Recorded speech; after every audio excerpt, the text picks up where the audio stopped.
Welcome to our weekend edition of Culture on I-24 News, where we bring you our best stories of the week from the world of entertainment and art.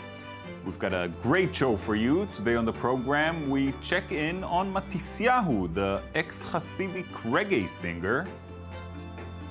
It's Banned Books Week in the US, time for librarians to celebrate. And we talk with actress Sharon Stone about the challenges of growing older on the big screen. But we begin right here in Israel, where the big holiday season has finally come to an end. The Jewish holiday of Sukkot marks the pinnacle of local tourism, with dozens of cultural festivals to choose from. How did this modest holiday turn out to be so influential on Israel's cultural scene? Gabi Tartakovsky offers a few explanations. The holiday season in Israel can get scary, as hundreds of thousands of visitors attend countless attractions throughout the country during Sukkot. This Jewish holiday, which lasts 7 days, is the peak season of local tourism in Israel. Dozens of festivals await for entire families to enjoy. Established events and newcomers fight for attention, since according to tradition, Sukkot is one of the few holidays during which observant Jews are free to travel. For secular folks, Sukkot is a rare occasion in which adults are off work while their kids, fresh off summer vacation, savor another generous time out of school. Sukkot's most distinguished cultural events are the Haifa International Film Festival, which ends with the Ophir Awards ceremony marking Israel's entry to the Oscars, and the Israeli Fringe Theater Festival in Acre. Other dance and theater festivals are being held in every major city in Israel during Sukkot, while romantic music festivals such as the Tamar Nights of Love also take place, appealing to younger demographics. So many festivals, so little time. Yet the International Hot Air Balloon Festival in the Jordan Valley clearly stands out above the rest. It is the only festival which actually helps you to beat traffic on your way home.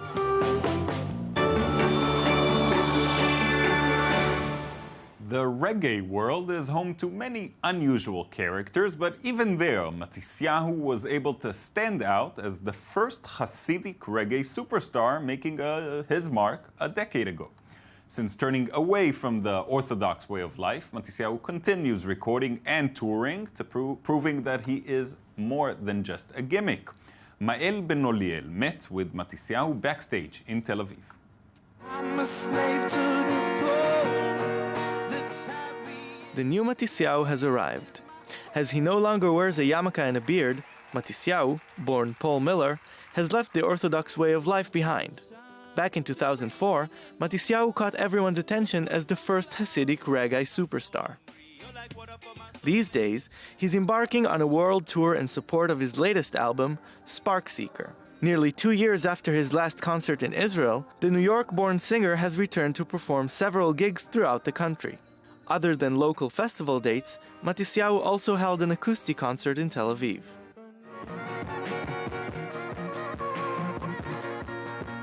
I enjoy doing acoustic concerts. We've been playing them a lot in the United States over the past couple of years, more and more.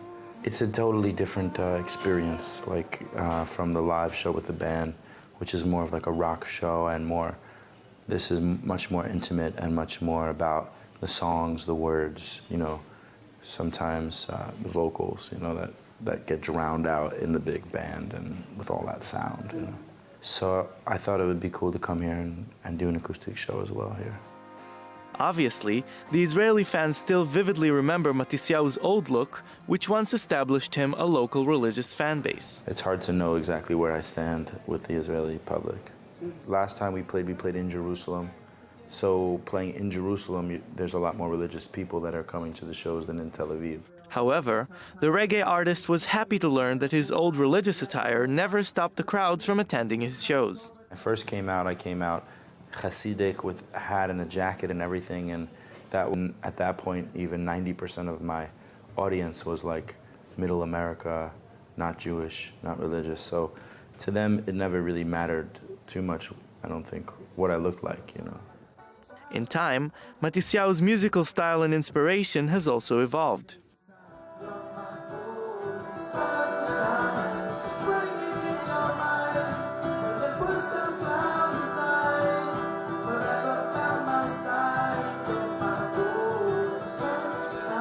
first started out when I was 19, 20, 21. So my main influence was reggae influence, dance hall and all that. So as a vocalist and as a singer, that was where I felt like most comfortable at that time. I think over the years, I've just listened to more music. I've been influenced by a greater, pool of styles and music. And so as a vocalist, I've also grown to incorporate all those different things. Matisyahu describes his latest release, Spark Seeker, as an urban pop album with a touch of hip-hop. As he explores musical genres, the 34-year-old singer still maintains a spiritual core to his work. When you've been studying the Torah for a long time, you start to see the Torah in everything. Sometimes it's more evident than others. It might not be as evident, but it might be the backdrop, the story might have come from somewhere in Torah.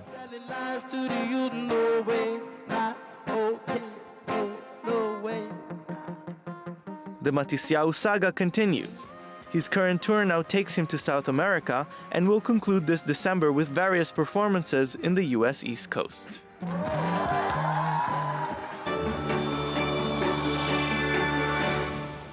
Actress Sharon Stone kept a low profile for the last few years, but this year she's back in the spotlight. Appearing in 2 films and executive producing a very interesting documentary, her schedule seems to already be full for next year. I24 News correspondent Hervé Tropea sat down with the actress and heard about her recent projects. Sharon Stone is the rare Hollywood actress who, at 55, is still very busy. In the film Fading Gigolo, coming out later this year, she acts opposite Woody Allen and John Turturro. Let's do the menage. She's so soft, like the stuff animal. And she recently played the real-life role of Linda Lovelace's mother, Dorothy Borman, in the film Lovelace. What was the biggest challenge in this character? I think the biggest challenges came before we ever started shooting, because we had the original woman, Dorothy Borman, who was a little heavier than me. She had a little bit of a overbite, and it was, how were we going to do it? Were we going to wear fatter clothes? We brought prosthetic teeth? Ultimately, the directors, I loved them so much I could cry. I think that when they really finally just said, they would put a little stipple on my face, and they said, look, Sharon, just act it. Stone also executive produced the documentary Femme, which features interviews with 100 influential women from around the world. Women are becoming the primal power person. There's never been a better time to be a woman. People have often asked me if I was a feminist, and I always say, I'm a humanist. So it's just extraordinary for me to demonstrate the human perspective of women and how much the most intriguing, intelligent, profound, wise women want to bring their greatness to an engagement with men and an uplifting experience for everyone. But Stone's activism doesn't stop with women's issues. She also takes an active interest in the problems of the Middle East. With the Shimon Peres Peace Foundation, I founded an online peace movement called YALA, the Young Leaders Organization, and we have at this point over 400,000 young people online, on Facebook, doing a peace movement all over the Middle East. So right now we're in movement to try, I'm working on something to try to create a peace concert in the Middle East. The weathered Hollywood veteran still gets very emotional when she receives a hearty compliment. If I may say, for me, you are like the wine, French wine, of course. You're getting better after the years. And I was really wondering, do you think maybe we came to a time that finally we also get... That's such a big compliment. Really? Really, I appreciate it. Merci, Sharon. Thank you. I really mean That's very touching to me.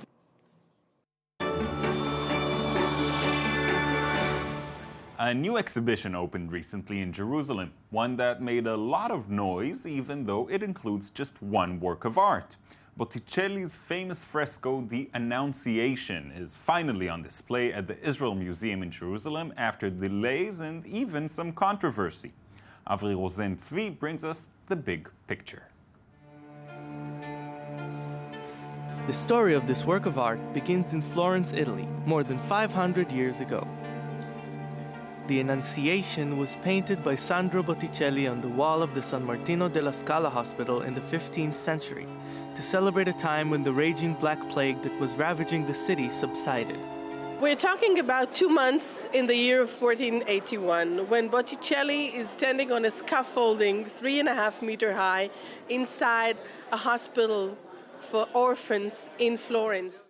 He's already a well-known painter. He has his fame, he has his fortune, he has followers, he has students, and still he paints for poor people. Still he's working for the common, miserable orphans, plague-stricken people, and he's doing it because he wants to give people who are poor something to enjoy, something to love, something that would give them inspiration.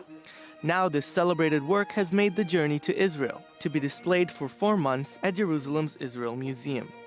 In honor of its arrival, a festive ceremony was held before the fresco was presented to the Israeli public. It's really a great pleasure to be here next to something which is so much more important than myself, than our stories. This is really the ambassador, and actually the Archangel is itself an ambassador. The fresco's journey, however, was not without complications. A few weeks before the expected arrival of the masterpiece, the press reported that rising tensions between Israel and Syria curtailed the loan from the Uffizi. The artwork arrived in the end, albeit a little late, and museum officials would like to play down that part of the story. You can't believe everything that you read. There are a lot of matters of delicacy that have to be addressed because of the condition of works of art. Works of art travel all over the world all the time. The only thing that was amazing to us was that the media seemed to seize on these stories with such enthusiasm. Still, it's not every day that a 15th century fresco, a fragile piece of art by a great Renaissance artist, makes its way to Jerusalem. When a piece of art is so big and so delicate, you have to think about everything you do around it. You have to be like a ballerina. You have to take small steps and of course wear gloves. But not everybody was happy about the distinguished visitor. An op-ed piece published in Haaretz newspaper claimed that the art is too fragile to travel, and that the Italian government were right to try and stop the loan. They also said that sending this one famous work seems more like a publicity stunt meant to prove the friendship between the countries than an event of cultural importance. And yet, the enthusiastic crowd who came to the opening lined up to be in the presence of the old master's work and see his brushstrokes firsthand.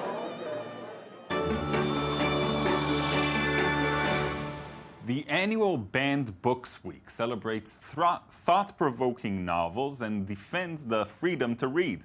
It's also a time to salute the dedicated librarians as a new generation takes charge of the catalogs. Gabi Tartakovsky with the story.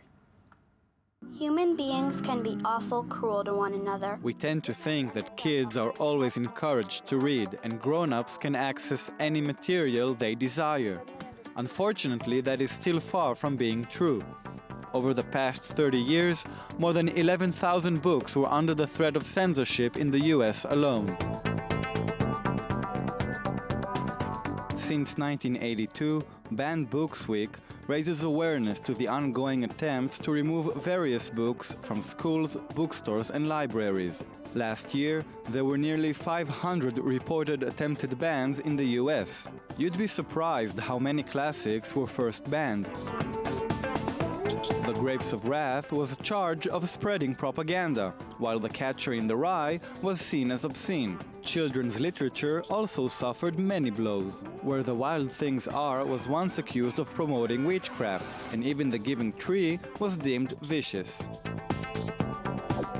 This year's Banned Books Week came just in time as the North Carolina School Board recently tried to ban Ralph Ellison's The Invisible Man. It claimed that this classic tale of race relations is, quote, too much for teenagers. After the decision generated a national outcry, the ban is now said to be reconsidered.